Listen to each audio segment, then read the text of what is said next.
Import VRM to Unity. If this guide helpful, don't forget to like and subscribe.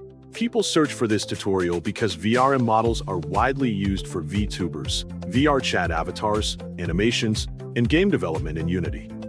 Open your model in Vroid Studio and make sure the character file is fully loaded before continuing. Navigate to the Exporter tab located at the top of the application window. Click the Export button located in the right-hand menu panel to continue the process. Fill in the required character information if the software asks for details about the avatar. Scroll down through the settings window carefully and click Export again to confirm the export options. Choose a destination folder on your computer where the file will be saved, type a file name, and then click Save. After the VRM file has finished exporting, open the Windows Start menu on your computer. Type Chrome or any current web browser that you normally use into the search bar.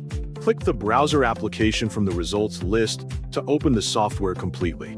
In the browser search bar, type UniVRM GitHub and press Enter on your keyboard. Releases section and click the download link provided there. Under the installation section, click the download option on UniVRM1 to download the required package files.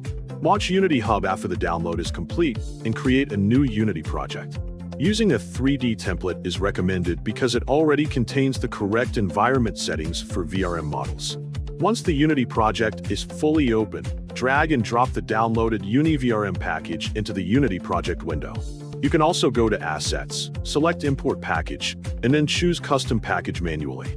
A new window will appear showing all package contents, so click Import VRM1. Make sure the new VRM1 menu option already appears in the top menu bar of the Unity editor before continuing. After that, drag the VRM model file into your Unity Assets folder.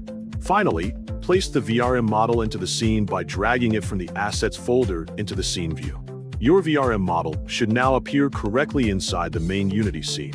You can now adjust the model position, lighting, and camera settings before starting further character development work.